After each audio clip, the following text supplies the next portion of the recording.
Hello students, today we are going to start our new chapter that is linear equations in two variable. हम next chapter start कर रहे हैं अपना fourth chapter that is linear equations in two variable. Linear equation पता है आपको क्या होता है? Linear equation is the equation in which highest power of the variable is one. Like कोई भी इक्वेशन हम करते हैं x plus 4 is equal to 0, तो there is one variable, x variable इसमें है, इसकी हाईएस्ट पावर अगर आप कुछ भी नहीं लिखी हुई that means it is one. तो हाईएस्ट पावर अगर वन है तो वो क्या हो जाएगी, हमारी लीनियर इक्वेशन हो जाएगी. बट इस चैप्टर में हमने बात करनी है linear equation in two variables. दो वेरिएबल की बात हो रही है यहाँ पे हमने एक वेरिएबल लिया है. तो ऐसा ही कोई और वेरिएबल अगर इक्वेशन में है और दोनों वेरिएबल की अगर हाईएस्ट पावर वन है तो हम उसको बोलेंगे linear equation in two variable. Like यहाँ पे है हमारा x plus y is equal to 0. तो यहाँ पे एक वेरिएबल हमारा x है, दूसरा वेरिएबल हमारा y है और दोनों की हाईएस्ट पावर क्या है, 1 है. तो इसको हम बोलेंगे linear equation in two variable. ठीक है. तो एक हमारा वेरिएबल होता है, दूसरी हमारी कांस्टेंट टर्म होती है. Like four is constant term. Constant क्या होता है, जिसकी वैल्यू चेंज नहीं होती.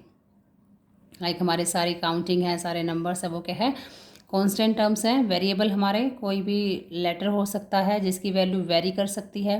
एक्स की वैल्यू, हमने एक क्वेश्चन में एक्स की वैल्यू निकलती है 4 और दूसरे क्वेश्चन में कुछ और हो सकती है. तो ज़रूरी नहीं है कि हर क्वेश्चन के लिए एक्स और वाई की वैल्यू सेम रहेगी, या डिफ़र कर सकती है, वेरी कर सकती है, इसलिए हम इनको बोलते हैं वेरिएबल. वेरिएबल हमारे कोई भी हो सकते हैं, एक्स वाई हो सकता है, हमारा पी क्यू हो सकता है, आर एस हो सकता है, कुछ भी वेरिएबल हो सकते हैं हमारे क्वेश्चन के अकॉर्डिंग. तो now come to the exercise. अब हम एक्सरसाइज की बात करते हैं. एक्सरसाइज 4.1. 4.1 में आप देखेंगे फर्स्ट क्वेश्चन है. First question is the cost of a notebook is twice the cost of a pen. कि किसी नोटबुक की जो कॉस्ट है वो किसी पेन की कॉस्ट से ट्वाइस है, दो गुनी है. ठीक है. आपको इसी को रिप्रेजेंट करना, इसी स्टेटमेंट को in linear equation in two variables. तो इसमें दिया भी गया है take the cost of a notebook to be rupees X. तो नोटबुक की जो कॉस्ट है, कॉस्ट ऑफ नोटबुक, वो हमने लेके चलनी है, वो हमने माननी है यहाँ पे, दैट इज़ रुपीज़ एक्स. इसको हमने एक्स मानना है. ये हमारे क्वेश्चन में ही बोला गया है. Let cost of pen, pen की कॉस्ट हम मान लेते हैं रुपीज़ वाई. ठीक है. ये हमें गिवन है कि एक्स नोटबुक की कॉस्ट है और पेन की कॉस्ट हमारी क्या है, वाई. अब हम अकॉर्डिंग टू क्वेश्चन करते हैं, अकॉर्डिंग टू स्टेटमेंट करते हैं कि स्टेटमेंट के अकॉर्डिंग हमें क्या गिवन है. स्टेटमेंट के अकॉर्डिंग हमें गिवन है कि कॉस्ट ऑफ अ नोटबुक, कि एक जो नोटबुक की कॉस्ट है is equal to twice. Twice का मतलब होता है दो गुना. ट्वाइस का मतलब क्या होता है, दो गुना. तो ट्वाइस मतलब दो गुना. किसका दो गुना, cost of a pen. 2 into cost of a pen, कि पेन की कॉस्ट का ये दो गुना है. तो यहाँ पे हम रखेंगे value cost of notebook. Notebook की कॉस्ट हमने क्या मानी है, दैट इज़ एक्स, और पेन की कॉस्ट क्या है, 2 मल्टीप्लाई वाई. वाई इसका है, तो ये हो जाएगा हमारा x is equal to 2y. ठीक है. अब हम राइट हैंड साइड में सिर्फ 0 रखेंगे. जो भी हमारे पास टर्म होगी राइट हैंड साइड में उनको हम लेफ्ट हैंड साइड लेके आएंगे, तो ये हो जाएगा हमारा x. यहाँ पे प्लस 2y है, कोई साइन नहीं है, दैट मीन्स प्लस है यहाँ पे. तो प्लस का 2y है. जब हम इसको लेफ्ट हैंड साइड लेके आएंगे तो x माइनस 2y. यहाँ पे कुछ नहीं बचा, हम 2y को इधर ले आए हैं, तो यहाँ पे हो जाएगा 0. तो x minus 2y is equal to 0. This is the answer. ये स्टेटमेंट को हमने लीनियर इक्वेशन में रखा है इन टू वेरिएबल. लीनियर क्यों है, क्योंकि x की पावर भी यहाँ पे हाईएस्ट 1 है और y की भी 1 है. Two variables x and y, तो ये हमारा हो जाएगा linear equation in two variable. तो दिस इज़ क्वेश्चन फर्स्ट. अब सेकेंड क्वेश्चन की बात करते हैं. सेकेंड क्वेश्चन हमारा है कि express the following linear equations in the form of ax plus by plus c is equal to 0. हमें कुछ लीनियर इक्वेशंस गिवन है जिनको हमें किसकी फॉर्म में करना है, ax plus by plus c is equal to 0, इनकी फॉर्म में करना है. And find the values of a b and c in each case. हमें किसकी फॉर्म में करना है, हमें गिवन है कि इसको कोई भी लीनियर इक्वेशन है उसको करना हमने ax plus B Y plus C is equal to 0, इसकी फॉर्म में करना हमें, ठीक है। और इसकी फॉर्म में करने के बाद हमें फाइंड क्या करना है, ए की वैल्यू हमें फाइंड करनी है, बी की वैल्यू हमें फाइंड करनी है और सी की वैल्यू हमें फाइंड करनी है। तो ए क्या है यहाँ पे, A is the coefficient of x, x के साथ जो भी टर्म है हमारी, एक्स के साथ जो भी कांस्टेंट टर्म है हमारी, एक्स के साथ जो भी मल्टीप्लायर है वो ए की वैल्यू हो जाएगी, वाई के साथ जो भी मल्टीप्लायर है जो भी कोफिशिएंट है वो बी की वैल्यू हो जाएगी, और जो हमारी कांस्टेंट टर्म है वो क्या हो जाएगी, हमारी सी की वैल्यू हो जाएगी। तो हम फर्स्ट क्वेश्चन करते हैं। इसका फर्स्ट क्वेश्चन है 2x plus 3y is equal to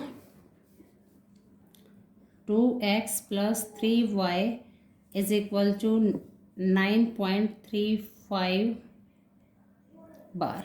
2x plus 3y is equal to 9.35 बार, ये हमें गिवन है।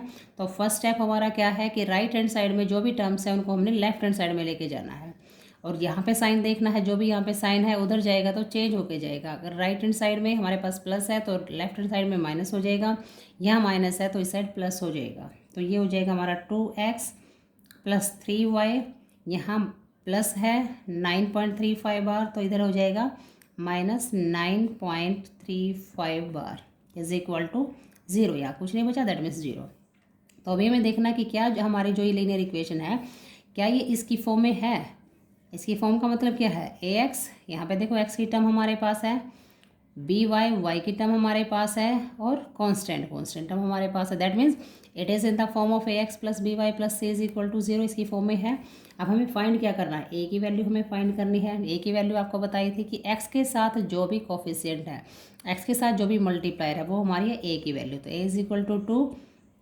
बी की वैल्यू क्या है, वाई के साथ जो कोफिशिएंट है, वाई का जो मल्टीप्लायर है दैट इज़ 3, और सी क्या था हमारा कांस्टेंट टर्म, तो कांस्टेंट टर्म हमारी क्या है यहाँ पे माइनस 9.35। यहाँ पे हमने माइनस को भी क्यों इंक्लूड किया, क्योंकि जो हमें गिवन थी फॉर्म थी वहाँ प्लस था, लेकिन यहाँ पे माइनस है तो हमें माइनस भी इंक्लूड करना पड़ेगा। तो A is equal to 2, B is equal to 3 and C is equal to minus 9.35, ये हमारा आंसर हो जाएगा।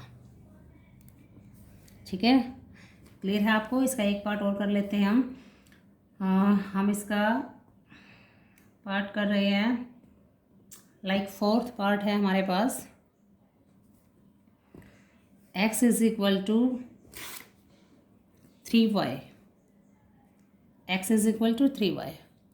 तो सबसे फर्स्ट स्टेप आपका क्या था कि जो भी हमारे पास टर्म है राइट हैंड साइड में उसको लेफ्ट हैंड साइड लेके आना है। तो पहला काम हमारा x minus 3y is equal to 0, यहाँ प्लस था 3y तो इधर आके माइनस हो गया, माइनस 3y, अब यहाँ पे कुछ नहीं बचा हमारे पास, दैट मीन्स 0।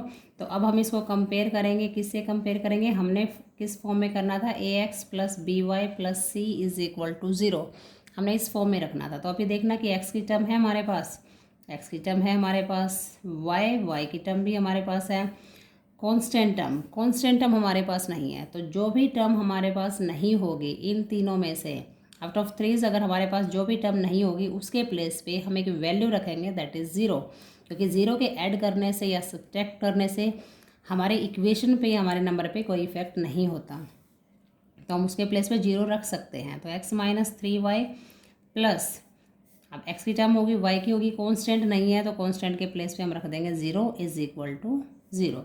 अब ये हमारी इसी फॉर्म में होगी, a x plus B Y plus C is equal to 0। अब ये भी हमारी ऐसी होगी, एक्स वाई कांस्टेंट और 0। तो अब हमने वैल्यू बतानी है, ए की वैल्यू बतानी है, बी की बतानी है एंड सी की फाइंड आउट करनी है। तो अब आप इजीली बता सकते हैं कि ए की वैल्यू क्या होगी। यहाँ से ए की बताया था कि एक्स के साथ जो भी कोफिशिएंट है, एक्स के साथ जो भी कोफिशिएंट है, कुछ नहीं है यहाँ पे, दैट मीन्स 1x है ये, ठीक है। तो यहाँ पे क्या हो जाएगा 1। बी की वैल्यू क्या होगी, y के साथ क्या कोफिशिएंट है हमारा 3, तो हमें यहाँ पे -3 करना है क्योंकि हमारा यहाँ पे सारे प्लस हैं। तो यहाँ पे हमारा जो भी कोफिशिएंट है, जो भी उसके साथ साइन है वही साइन हम यहाँ पे इंक्लूड करेंगे। देन सी के पास हमारे पास कुछ नहीं था तो हमने इसको 0 रख दिया।